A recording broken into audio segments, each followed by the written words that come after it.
8, 7, 6, 5, 4, 3, 2, 1. Ladies and gentlemen, welcome to another episode of the Project Egg Show. I'm your host, Ben Gothard, and today we have the honor of speaking with Aaron Mink. How you doing today, Aaron? Doing great. Happy to be here. Well, I'm so glad that you could join me today on the show. Thank you so much. And I really want to ask, what is your story? Absolutely. So I'm from Cleveland, Ohio. Actually Akron. I grew up in Northeast Ohio, and right now, how the world knows me is that I run an online a law firm that focuses on internet defamation. So it's a pretty specific niche. When people ask me what I do, I always say I'm an attorney, and my job is that I remove information from the internet for people. And when I grew up, I was always a pretty entrepreneurial kid and very entrepreneurially minded going through school. Never really started any businesses per se that would be considered serious. Wound up going to law school and came out of law school into probably one of the worst job markets that you can come into. Graduated from a pretty good school, top 15% of my class, in a good market. When I started, I would have been lined up for a job opportunity, would have had my choice, but couldn't even find a job to apply to really. So I was lucky enough, my story and how I got into what I'm doing now. If you want to hear kind of the long, not so work friendly, but really good one. The way that I got into it was I had strung together a couple of part-time temporary positions, working on some cases for some firms. I wound up transitioning, having probably what it seemed like at one of the times, one of the bigger failures of my life, in that I transitioned from one job to another in-house at a company that I wound up leaving after 30 days of transitioning. Wound up going to the courthouse, and in about a 2-week period of just running around to different judges' chambers, trying to pick up work as a court-appointed lawyer, etc., going on Craigslist, other places, looking for my next gig. I wound up finding my next job with 2 old lawyers who were kind of near the tail end of their career and looking for a young, hungry lawyer to kind of do all their busy work and everything like that. And then the second thing that I did is I responded to an ad on Craigslist for a legal job, where I then, for a small manufacturing company, where I met up with the owner.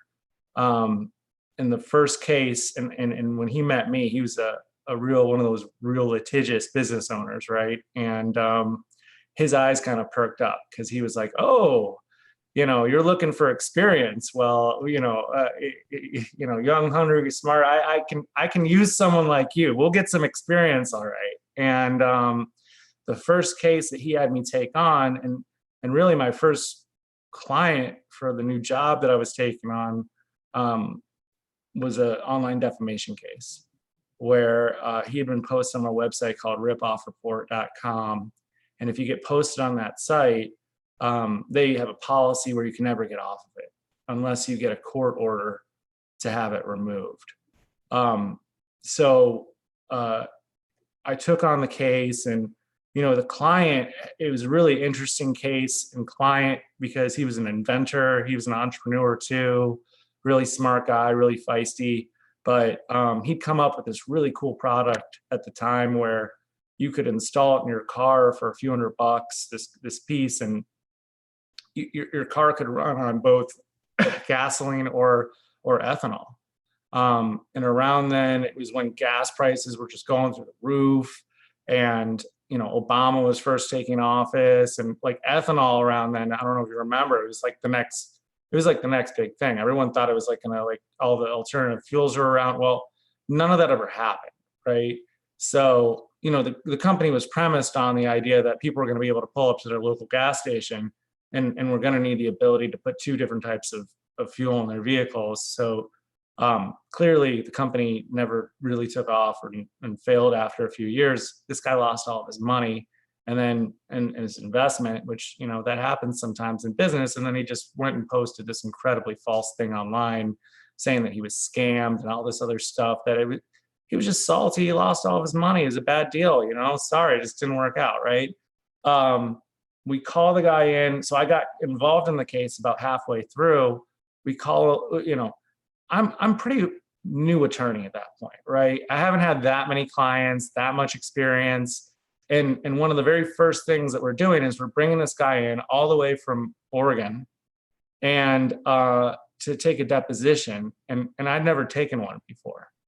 And the client didn't know that. I mean, I'd sat in on a couple, but I mean, this was like, this could make or break the case. And you know, I still remember what happened. The funny part of it that kind of made it a real story was that the night before the deposition, my client calls me and he goes, "Oh my God, you won't believe this." So I just Googled this guy's email address. And I'm like, "What are you talking about?" He says, "Check it out. Take his," you know, he had some like unique email address, like, you know, J Smith 157209, right? Or, you know, some weird, very unique combination of numbers. And, you know, I put that in there and he's like, "Do you see it?" And I'm like scrolling down. And I'm like, he's like, "Do you see the dating profiles?" And I look at it, it's like, and this is back before those were big. I was like, you know, it was like pretty normal. And he's like, "Not the first one, keep going." And then it's like, I started seeing there's like these weird swinger sex profiles and all these dating sites. And he's like, so I click it and I'll literally stand up because I shit you not, the guy's standing in front of his computer, like with his, you know what out, like this, like in full, you know what. And I'm like, oh my God. And my client, he's very experienced litigation and everything. He's like, "You got to use that tomorrow." Right? He's like, "You got to use that." And I'm like, you know, I'm a new attorney. I'm like, I don't want to get disbarred. Like, what are you talking about? You know? So we get in the depot, and what my client did is he's got like this industrial size laser printer. He prints out like 4x2 pictures of these exhibits and brings them, and we have them like folded up. And I start out the depot, and I'm just like, you know what, I'm just gonna go right for it, right? So, you know, right and we had like a bet going with the girl sitting at the front desk outside the office, the court reporter, a couple other people, as to how this guy was actually going to respond once we got this in front of him. Like whether like he was like on one side, we thought he was just gonna, like, his head was gonna explode, like he was just gonna flip out. And on the other side, like my boss was like, you know, this is just gonna be like whatever, right? He's not even gonna give a shit. So anyway, so I got it out there, and you know, I started off just you know, "What do you do online? This about the review that you wrote, whatever." And I'm like, "All right, well, let's grab exhibit A." And it's like, and I put it in front. I'm like, "Is this a picture?" He's just like, "Yeah," you know. and his lawyer is sitting next to him, and you gotta understand, like, this guy is not some like, he was not some like seasoned investor, right? He had some, you know, it was a good idea. He was sold on the idea, and he was kind of a schlub. And you know, his lawyer was probably a reflection of that. I then took out like a second one, and then did it again, and then a third one, and then by then his lawyer was like, "What? Like, objection!" Like, he didn't even know what to do. And you know, lo and behold, at the end of the depot, the case settled. You know, because generally, if you're dick pic guy, you're not going to win the case. So we got a court order. We got the report removed off the internet, and And, you know, as they say, the rest is history. After that, I just decided to keep writing. I said that was a lot of fun. I want to keep doing that, you know. So I wrote a bunch of articles, and you know, the phone never stopped ringing, and um, my practice pretty much doubled every year after that. And I've been doing the same thing now with just helping people with internet problems, identifying anonymous internet users, you know, news articles, all that stuff, anything that comes in. And it's just a lot of fun, and I enjoy it a lot. And you know, that's kind of my story, how I do what I do. That is amazing. And I Yeah, love sorry, how so I long, but love it. I yeah, love it. And I love how one of the biggest takeaways there is that if you are dick pic guy, you're probably going to lose the case. absolutely, absolutely. If that becomes relevant evidence, you might as well just settle immediately. You know, you got some good legal advice there, right? Yeah, there's no way. And I mean, it's settled. Like the deposition ended, and that thing we practically had a wet signature, like done. You know, so That's amazing. yeah. So you're a young lawyer. This ridiculous thing happens. Like, what are you thinking at this time? Are you just like, man, I'm in. I'm bought in. This is so much fun. Well, it seemed like just a tremendous opportunity. It was like a no-brainer. It was like I looked at the website and it was like, oh my God, there are like millions of people on this site. And everybody needs it, you know, if with that site, just that one site, and there's so many other sites, you need a court order. And it's only something that lawyers can do. And no other lawyer that I'm aware of even knows how to do this or deal with this stuff. And there's millions of people on it.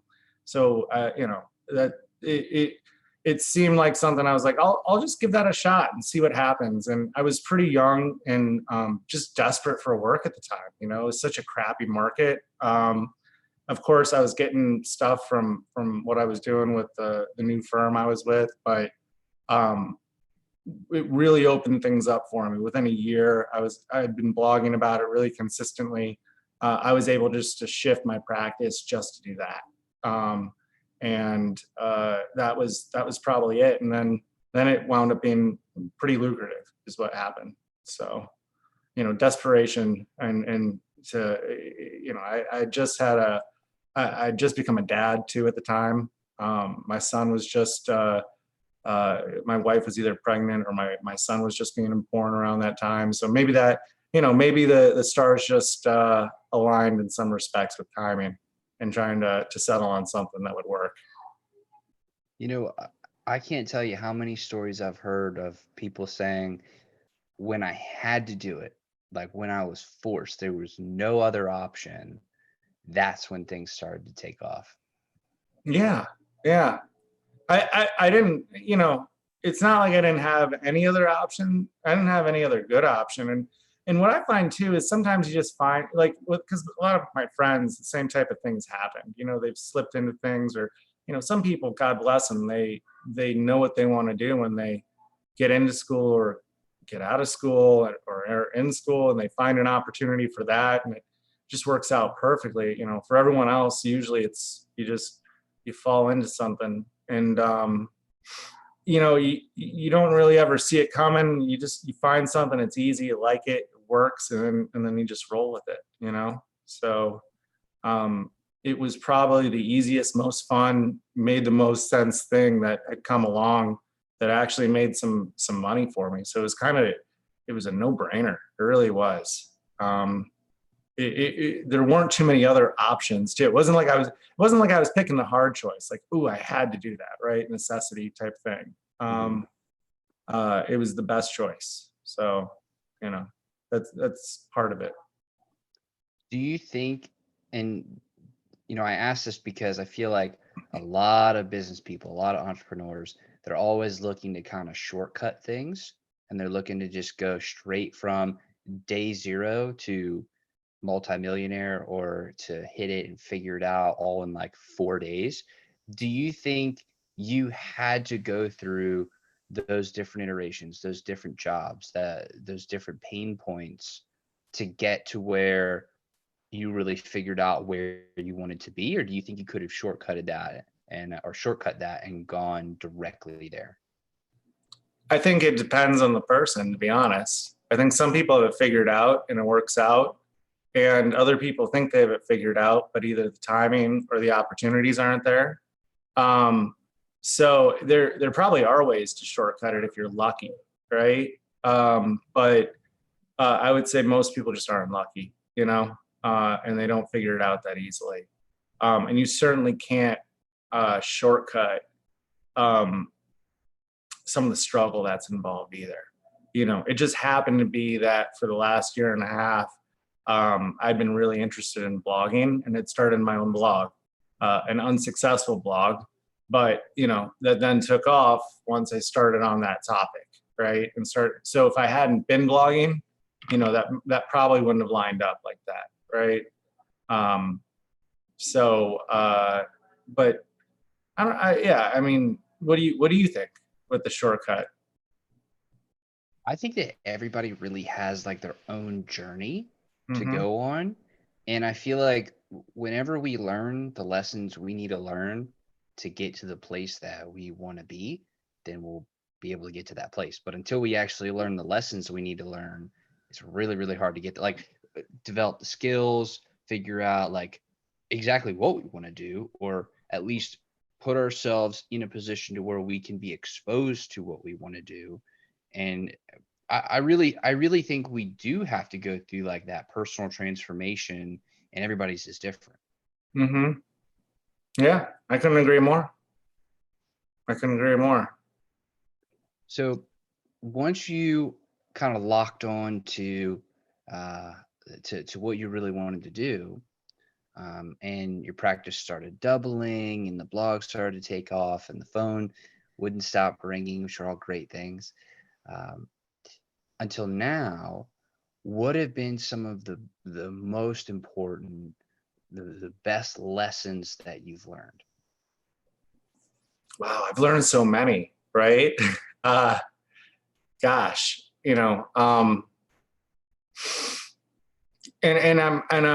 I'm at different phases. I'm learning so much now, so much more. I kind of look at my career in two ways. For the first 8 years, I was learning to, and then eventually becoming a very successful attorney, and my job and my craft.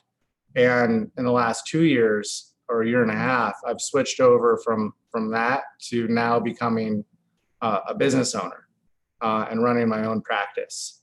And I was an independent contractor before, so I technically had my own business, right, working for myself, but it was a job at the end of the day. And I learned so much about dealing with clients, about negotiating. I mean, there are just so many lessons that I've learned about being persuasive and dealing with people, and how people think. Just from really basic things and obvious things, like, if you want someone to do what you want, you usually don't threaten them, which is counterintuitive when you think of what lawyers do, right? Especially litigators. Just being nice to people. Now it's more about, well, how do you manage people? How do you deal with people? One of the biggest things that I've learned recently is how to really reach people and understand people and motivate people. And, a big lesson I've learned is just getting to know people, can do so much. Like if I want to figure out why an employee isn't performing well, or what's going to motivate them, or, how can I make sure I can trust them and understand what they're trying to do and align and be a good boss and employer, just take them to lunch, just sit down and just talk to them, get them in an informal setting where you can have out of the office, and just, that's been one of the best lessons that I've kind of learned, that you really got to understand people on more of a personal level to get them, to get the best out of them. So that's probably one of the biggest lessons that I've learned, that you just can't, go to work every day and not really, keep your head down everyone's busy, but you got to take time. You got to take time and check in with people and just talk to them, just see how they're doing, see what they want to do, see where they're at in life. It's really interesting. You can talk to a bunch of people and you can assume certain things like, oh, they're young, they must be motivated by money, or, oh, they have a small kid, they must want work-life balance, or, this or that. But then, you talk to people and most people are pretty honest. They'll be like, look, I'm looking to do this in the next 5 years. I want to go back to school. I want to move to this location, or, you might think that you're in their plans, that their job, that might not even be the case. Sometimes it's interesting. Your path might be the same for the next couple of years and then be diverting. You can just have an honest conversation about those things. So it's, I've learned so many things. I feel like when you're in business, it's just like one failure after another. Like every day you're failing, you're constantly failing and just trying to overcome and keep things chugging. And then every now and then you just knock it out of the ballpark, and you have some big ups and stuff that really make up for things. So it's a fun ride. Absolutely. It's a crazy ride, but it's a fun ride. It's a super fun ride. So I'm so curious because I feel like a lot of people talk about the hard skills and, oh, you just plug in these specific things and then you can spike the Facebook algorithm, or you can do this, this particular tactic here. But you're talking about soft skills and working with people and management and leadership and how to work with people. That to me is fascinating. Why do you think that was really one of the first things that came to mind? I mean, do you think the soft skills are more important, or the hard skills, or like, what do you think about all those things? I think they're all important, and it depends. If you want to be a leader, I think having the soft skills is even more important. And when it comes to business, there is, the higher up you get, the more it does become like a game of chess, where you can pull this lever or pull that lever, right? And you don't always need the best out of people. You just need maybe, a B+ to A- effort. And if you can get that all the time, you can't always get people to have ownership of things, but like they own it. But, it's different and it depends on the job and it depends on the business. If you're a professional, like a lawyer, the hard skills are really, really important. And you got to learn your craft. And until you learn your craft, it's hard to excel in the other areas of the business, the client development, sales. How can you sell something until you can do it? How can you advise clients about lawsuits when you've never been through an entire case, right? It's one of those things where you have to master your craft first and get the hard skills before. And that was probably one of the big things for me is it took a while to learn the soft skills. I still remember one of the most nerve-wracking things I had to do was in those first 8 years, right? I would call people who were terrorizing my clients, or just really crazy situations that were happening where, some of the things I would do, I was pulling off some things that were ruining my client's life and were horrifying for them and plenty scary. But probably the scariest and most intimidating thing I had to do was fire someone for the first time, right? And that's not something like if you're just out in the real world and you've never run a business or you've never been in a management position before, which even as a professional, you don't necessarily have to do that. You don't have to fire someone, deal with personnel issues.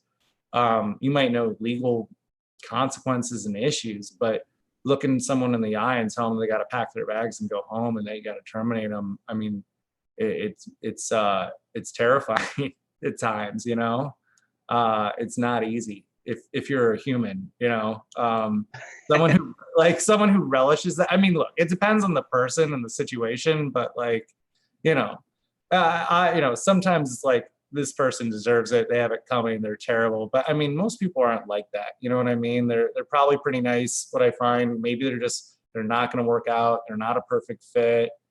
Whatever it is, and you're going to ruin their day in week, month, year, who knows, right? They've got a family sport. It's learning that kind of thing is, I find to be, it's so much more important to being an entrepreneur, to being in business and that kind of thing, because you can learn, all the other stuff once you figure it out through some trial and error. I mean, it's done. You gotta work on the soft stuff constantly.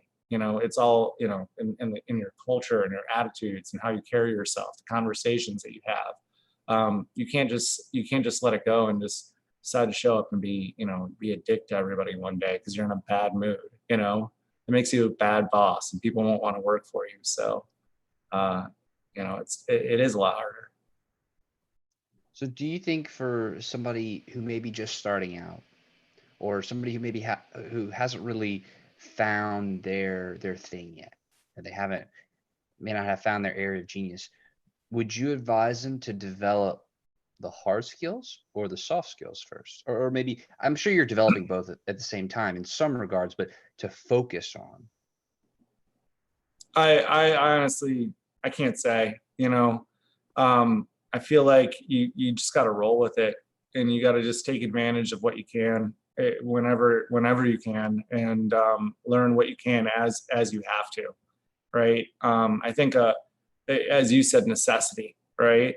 So it's great to try and get ahead of things and learn certain things, but if you're trying to get into a business for the first time or start something, it's an organic process. And when you get to the phase where you're hiring people or you're firing people, or you have to learn X skill or Y skill, learn it. That's when, and you can only learn so many things at one time. So focus on, I think the most important thing is focusing on being able to prioritize what you need to focus on, where the low hanging fruit is. That's, it might not be, it might be great if you could nail X thing, right? Like that might be a terrific goal, and you might not reach the best of your business until you hit that goal, or whatever that is. But that might be the hardest thing that you ever have to do in terms of business, right? Like getting up to $1 million in revenue, or pumping up the traffic on your website to X or Y amount, or I don't know, whatever your goal is. You might you just have to focus on what's the easiest thing I can do that will get the biggest payoff, right? And if you can identify that and go with that, that's the thing you need to do and focus on more than anything else. Even if it might not be the big shiny object that you'd rather potentially focus on at the time or are distracted by.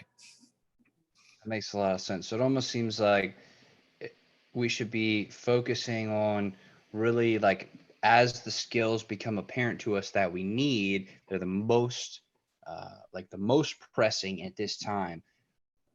Focus on those while keeping like the other ones in your sight, and trying to kind of map out, like, okay, you need to take this path and that path and that path until we get to where we want to be. Absolutely. Like what I do with my business is I tend to, every quarter I sit down and I say, and I limit myself to 3 things.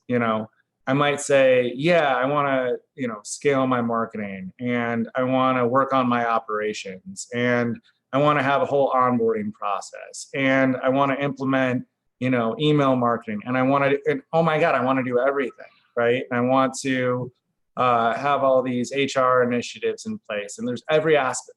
I look at every aspect of the business, and there's 5 things in each part that I could focus on and work on upgrading and building out a knowledge database and whatever.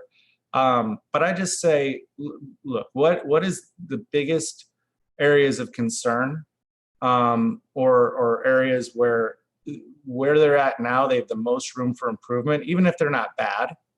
And then, and with the least amount of effort, they'll have the biggest payoff in terms of improvement, right? And then identify those 3 areas and as best I possibly can. And that's what to the best I possibly can, try to focus on for the next 3 months, and look, it's business stuff shows up and on your, things come in left and right, fires happen, other priorities arise, and you never know what's going to happen one day or the next, right? So things can change, but it's one of those things where you do what you can every single day, and you prioritize stuff as best as possible. And that's what I try to do, and how I try to look at it. And it seems like also rolling with the punches, even when unexpected things happen, is really, really important. Oh my God! So one of the best pieces of advice is sayings that I've heard in the last 2 years that I've really embraced is from a judge that I wasn't that fond of at the time, but whatever happened. We can only move forward. We can't look back. Like when people make mistakes and things come up, it's like one of the things that I've learned to do is like, you can blow up, you can get mad at someone, and you can get trapped in that moment looking backwards at how you got here. And part of it is important to understand that, but really just saying like, look, we are where we are, let's just get out of this, right? And we can figure things out later, but what's it going to take to now just figure this out and move forward, right? So whenever anything happens, I try to always just put in perspective and say, what's really important right now is not getting, letting emotions get the best of us or dwelling on the mistakes. It's just, let's figure out what's going on and let's move forward, and I'll revisit it, later at an appropriate time. If it was even that bad or mattered at all, right? Just try not to get stuck, because it just ruins everything, It's amazing that you bring that up, because my dad, who's also an attorney, he always used to tell me when I was growing up, he was like, don't worry about telling me what's going on. He's like, tell me what's going on, regardless of what happens. Just tell me. I'll help you get out of it. I'll help you figure it out, think it through. And then if I need to be mad at you, I'll be mad at you afterwards. And that was that was some of the best parental support that, I was so grateful that he would tell me that, because I felt like at all times, no matter what happened, I knew I could go to him, and I did all the time. We have a great relationship, and I'm so grateful for that. But to your point, it's like, let's deal with the situation and then deal with the feelings afterwards. Yeah. And and I like to think right now I'm just learning. You know what I mean? Like I had a great practice, but I'm in the infancy of starting my business. And I'm only in my 2nd year. I practically have a startup. There's so much, I'm going to get so much wiser as I go along in what I'm doing. It's also new now that, I feel like I'm only just starting to scratch the surface of some of the lessons I'm going to learn and trying to take the business to a new place and everything that I'm trying to do with it. So it's exciting. It's exciting times with everything. So. Yeah, when it comes to the new business, I'm curious, what were some of the mindset shifts or some of the changes that you had to make in moving from the role as mainly the professional, and into the role of business owner? Sure. Much more protective of my time. I represent far fewer clients. I'm probably less than 5 cases overall, where I might have taken on anywhere between, 20, 30, 40, 50 cases at any given moment. Really trying to take a step back and let people do what they want to do and not try and do everything. When I was a lawyer primarily, and I needed to handle things. I needed the account, I needed to see how money was moving around, how invoices were going out, all that stuff. I also try to work less. I consider it my job as a business owner, where I'm also CEO, is, I need to come in and I need to pay attention to what the biggest concerns are in the business, and be able to make a couple decisions every day on things, or look into a couple areas of concern and pay attention to those, whatever they are for the day, and have, have my best focus and my best energy during my best parts of the day to make the best decisions on that kind of stuff. So it's managing my time in a way where I get in there and I know what the number one thing is that I got to knock out, and nothing else matters. And it's clearing everything off my schedule in a way where I know 100 people want to interrupt me, 100 clients want to call me, and it's making sure that no one can do that somehow, some way, right? Usually I'm getting much better at that. I'm getting much better at that, is being able to clear my deck. So I show up and yeah, there's only 2 or 3 things. I may have 20 on some list somewhere, but today this is it. And those, I'm just gonna knock those out, and then I'm gonna go home, right? And I'm gonna be fresh tomorrow, and not be a workaholic about it.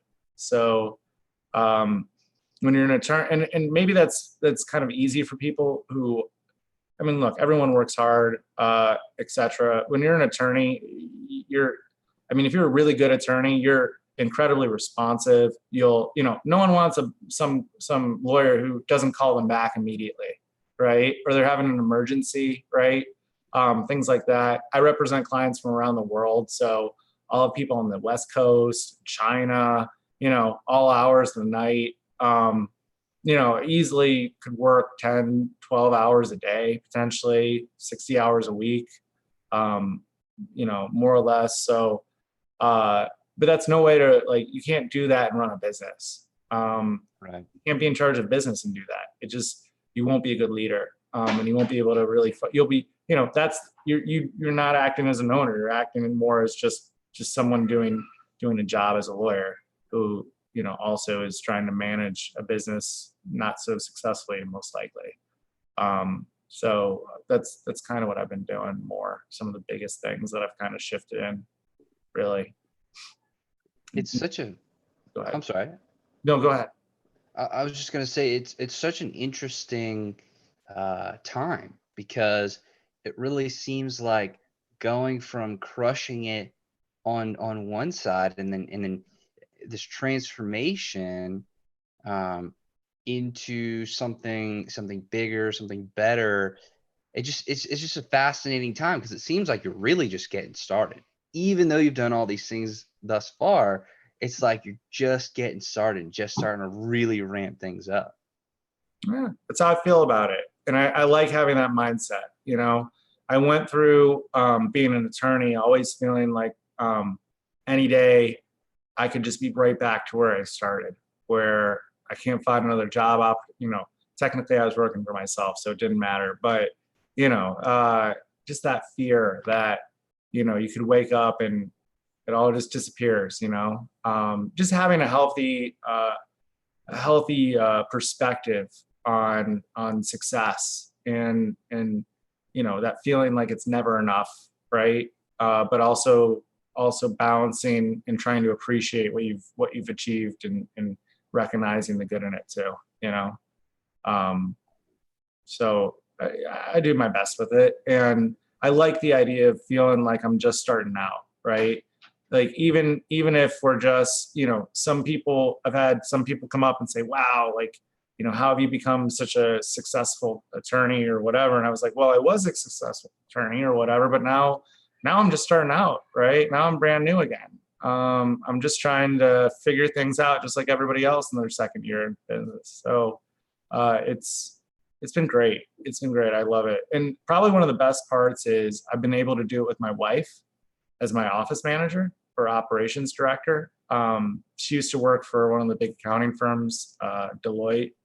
and she was able to. I convinced her to switch over with me to start the business, which has been really, really cool because the role that she took on, I mean, those things can turn out really well or they can turn out really badly. You know what I mean? Like, and we lucked out because she was able to really just take on a role that was really well suited for her, and that she also enjoyed. So that's probably one of the best parts, that I've had someone who's, you know, my best team member, both at work and at home, who, you know, I can just completely trust to handle things without ever worrying about that part of the business. So that's helped immensely, from a personnel perspective, at least, you know. But it's been great. We're up to like, I've never even mentioned, we're up to like 14 people now, and seven attorneys, and looking to just keep expanding. It's fun. That's amazing. So in all of your experiences on your journey, all the interesting things that have happened in your life, what sort of legacy do you want to leave behind? I mean, when people think about you in the next 10,000 years, what do you want them to remember you for? It's a really interesting question. I've never thought about that. I would, I don't know. I don't know if, you know, it's kind of profound that you could change the world. You could do something amazing now, and it won't make a difference in 10,000 years. So the idea of doing something so like impactful that 10,000 years from now, it would actually be on anyone's radar would be, I don't even imagine what that could possibly be. But what I am trying to do is build, you know, even if you just look at the past 100 years, what sort of business sticks around for 100 years, right? Like one out of like a gazillion. Like most companies don't last more than 30, 40, 50 years at most, even the best ones.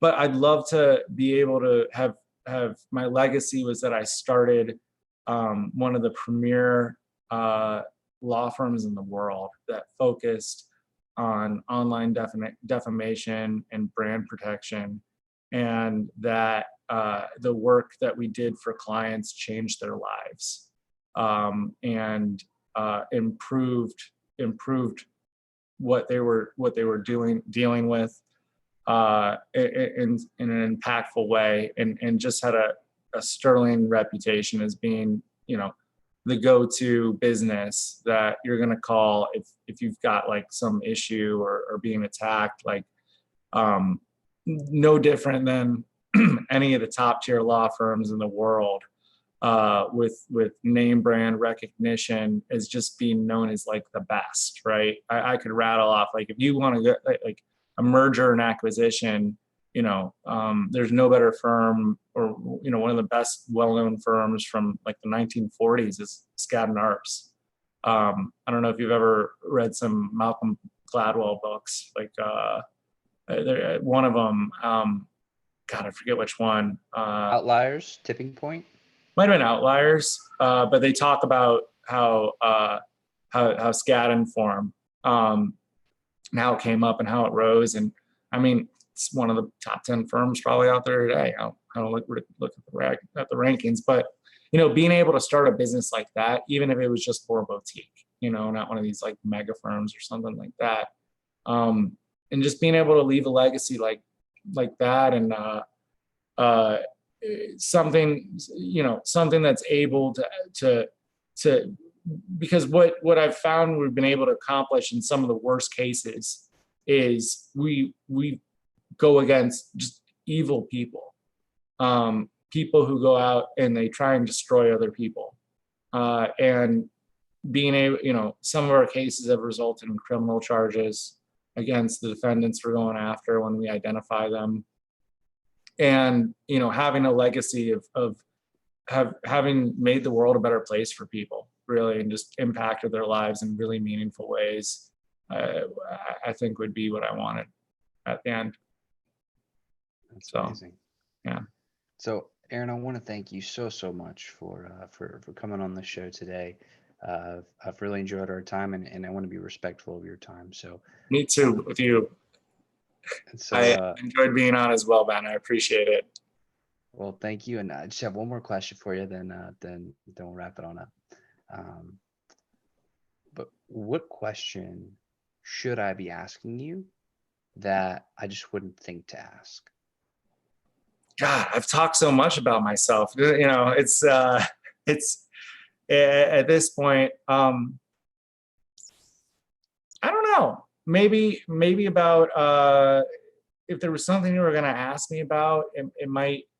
You know, you're a pretty great interviewer. You know, you've got a great tone in your voice. Very cool, very calm. You know, with the questions, You're great at trying to get people chatting about themselves with everything. So I think it's really you know, it's you just see what people start talking about, and you know, I've been rattling on about my business. I mean, if that wasn't interesting, you know, we could have gone on some other tangent or something like that about personal life or whatever. But I can't really think of anything. I'm gonna be honest. Sorry, I wish I could come up with a better answer. Well, Is that okay? yeah, absolutely. I mean, you've given a lot in during the show, and I really do appreciate you sharing all that you have, and I'm very grateful for the opportunity to have been able to chat with you, and to everybody who's watching and listening. I'm very grateful that y'all would choose to share some of your time with us today. So thank you all, and thank you again, Aaron, and I will see y'all on the next episode. Take care now. Absolutely. Thank you.